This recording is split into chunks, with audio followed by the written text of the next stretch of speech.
aya anu tunduh ku ngarokok cager, aya anu cager ku ngarokok gering.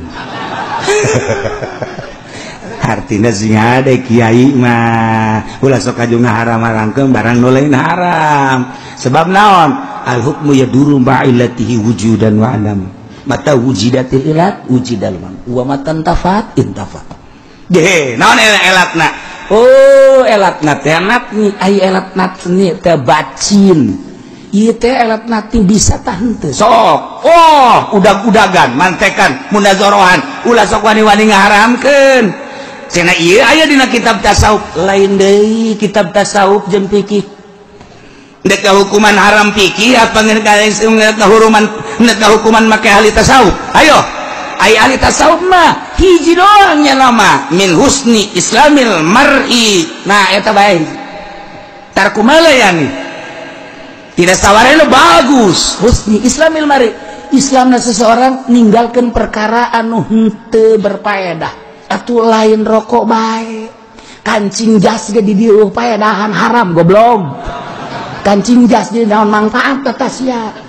Aya rokok diharamkeun aya sia make jas aya kancingan. Can tasawuf sia. Tos kitu mah. Aya sia ngaharamkeun ngarokok aya make jas di tukangna make dibelah eta malayani tutup sia. Hayo sia. Tar kumalayani ayo terus lamun urang cukup dahar ku 3 huap ka 4 haram sebab geus teu berfaedah nanaonan atuh eta tasawuf nu kitu ngaranna mantap kudu boga guru dek tasawuf mah ieu mah diceramahkeun saudara-saudara bahwa kitu rokok itu adalah haram kamagola didalilan kunyana dalil mending mun bener didanyakeun bae urang isi budak bisa ngaji tanti kiai pan kolot coba ayo praktek at-tanbak haramun tanbak tembakau lamun al-afyun beda al-hasyas beda mantak tasawur heula tuh naon tanbak naon afyun naon hasyas naon hasyis atuh kudu hiji-hiji ditasawur ulah ka dihukuman bo imana di jelema udang-udang nanya gede ngaharamkeun rokok make pikir wah geus bakal ditinggalkeun umat kajian hukum ge nu ninggalkeunna lain umat sa Gusti Allah ulah diajian kos kitu mah teu bisa ngaji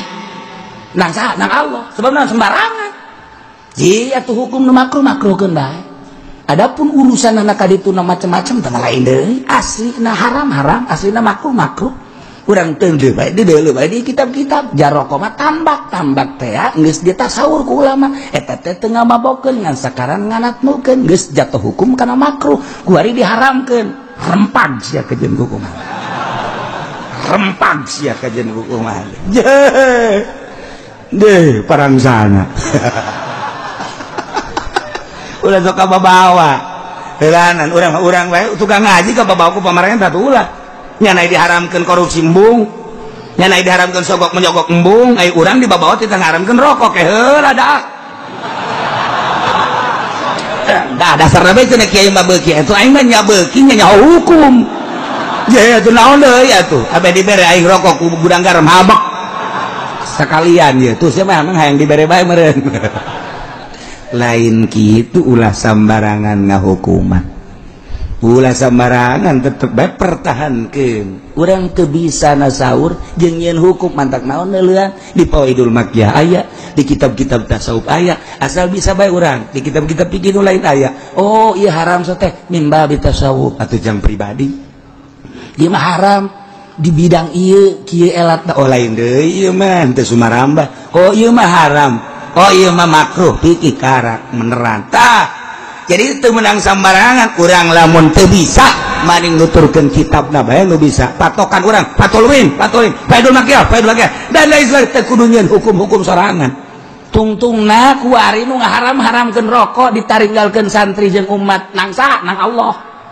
ku sabab naon teu bisa ngahukuman sia cak Allah sembarangan ngahukuman bae geus bae baralik jelema geus kudu kumaha itu ulah menta hampura ka kiai nu ngahalalkeun ngamubahkeun ulah ka Allah ya Allah ya Rabbi abdi pernah ilu-ilueun jeung mu'i padahal mah dibere duit da saeutik abdi teh Haju abdi ka babawa hampura Gusti hampura nu mantak abdi menta hampura haju ditinggalkeun ku mun abdi nu mere duit ti mun aya mah abdi ge terus cak Allah tolol berjiau ya tobat dan hese kasalahan hukum mantak naon tobat cara ulama-ulama baheula hukuman cigen hayang datang eta salah meureun hukum bener tah teliti heula oh hampura atuh salah mantak naon sih dia lain kiai hukuman wa Allah tah ngeunaheun kan masya Allah mantak NU seserian we barang aya nu ngaharam-haramkeun eta kakarek unsur khusus encan unsur muatan politikna naon sih muatan politikna kan aya teu sembarangan kan mui aya di Singapura haram ngarokok polusi tah mah aturan negara di urang deuk make aturan negara moal bisa sebab naon dokter ka batur bisa jasa dokter wah ini paru-paru ya ini larangannya jangan merokok ya udah jangan merokok jarak ke kantor saya tinggal rokok dokter pasien kadinya dok tadi katanya jangan merokok kok dokter merokok nggak apa-apa sedikit mah kalau banyak jangan udah situ juga ngerokok dah mati mah bukan urusan rokok urusan Allah ya iya itu deh jadi dokter sekos itu di Indonesia dia tuh di Indonesia dokter Wirianto almarhum dokter Wirianto kan akrab jasa jeung abah mun ka dieu nya mere obat dok tah ieu obat ini dok ini kalau kebanyakan dikasih tetangga boleh udah nggak apa-apa kalau ini baru udah kasihkan aja lah sebenarnya babari dokter Wirianto mah jadi orang keur ka ditu ngarokok banyak na ku kada ditanya dok kok ngerokok nggak ada penyakit nggak apa-apa yang ada penyakit nggak boleh ngerokok udah kita sama-sama ngerokok jarum deh nyana ngarokokna atau jengkula dirinya di kantor ngarokok bae nya nama tuh jadi jangan apa kantor kedokteran ge bau rokok wah Wirianto geus macem-macem bae masya Allah nah cerita hukumna sakadar mah buya cidahu ngarokok penting aya ngaji geus jam 2 eureun heula ngarokok capek meureun ngarokok digulung ngarokona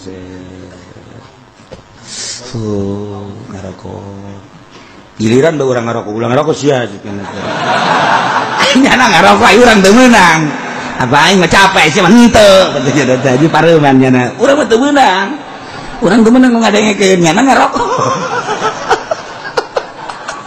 apu ya eta nah sebabna atuh aing mah aya elat nu mantang ngarokok aing mah haraseum jeung capek aing sia ngadengekeun doang mah ngarokok adekeun rokona tuh henteu teh mah leuwihna kadekeun mah nah eta ngarokok biasa kieu prawira ngarokok maksudna naon ukuran kadinya jago ngaji ajengan imam guru kula Garut neuk ngadu naon nyana Juman bisa Syamsiah bisa geus puguh kitab-kitab bangsa Alfiah Samarqandi mah nyana mah aya teh muridna cengkodir teh benda kerep eta gaji khusus di nyana jago ngaji enggak Dimantak begitu aya anu ngaharamkeun speaker seuri bae nyana. Ngaharamkeun speaker make naon cenah ngaharamkeun make alat naon? Maksudna make parabot piki apa parabot tasawuf? Salila make piki atuh deuk naon? Nyana mah atuh deuk mana kitabna nu ngaharamkeun speaker mana? Hadis mana turunkeun cek cenah hayu urang mantekan, urang kudu jubanan, urang jamu jawamayan, jago jasa. Eta kan jago jasa ngajina ngarokok nyana. Atuh Aisyah tuh bisa ngaji teu ngarokok. Maksudna ngaharamkeun gitu itu ngarokok masalah. Ge, kene-kene hajau teu beuki ngarokok, atuh ulah urusan haram teu beuki ngaranna lain deui. Haji can nanya ka kiai, kiai ngarokok teu? Aing mah nu mentak ngarokok abah dibere rokok. Kan lumayan ngajualan rokok bae ge. Oh, sia ajeuna mah aing hayang ongko dibere henteu. Daya cerita hukum, masya Allah semarangan, tanda kula semarangan. Kali tiheula tarigi, do at-tambak haramun, kukula kadenge be. Ya, atuh urang Garut pan marlak non tembakau. Dikedu melak tembakau. Terus NTB melak tembakau. Eta teh tembakau Indonesia teh diakui luar biasa. aset tembakau Indonesia teh termasuk aset nomor kebarang bodena luar biasa. Anu asup ka negara teh sabaraha persen, aset gede. Anu mantak aja diharamkeun aya unsur naon ye? Aya urusan polusi. Atuh teh mah undang-undang negara pek bae aya bisa mah cara Singapura. Mun ngarokok urang tengah-tengah kota 3 juta, namun di pinggir kota 2 juta, namun di sisi hotel 1 juta, namun di jero kamar 500.000. Aya aturan-aturan anak. Namun endek aya khusus tempat ngarokok, taman, los. Urang keur kieu bae ditungguan bae ngarokok. Ditungguan ku jelema make hejo-hejo. Isi endek nungguan kuntungnya, Pak. Saya ditugaskan oleh negara untuk ngambil kuntung. Oh, jadi nggak ada tugas orang keur ngarokok bae ditungguan ku nyana. Tah, piceun bae ku urang cokot ku nyana. Nyana heula ngarokok. Sia, atuh cerita tadi bae mentas ya ka aing.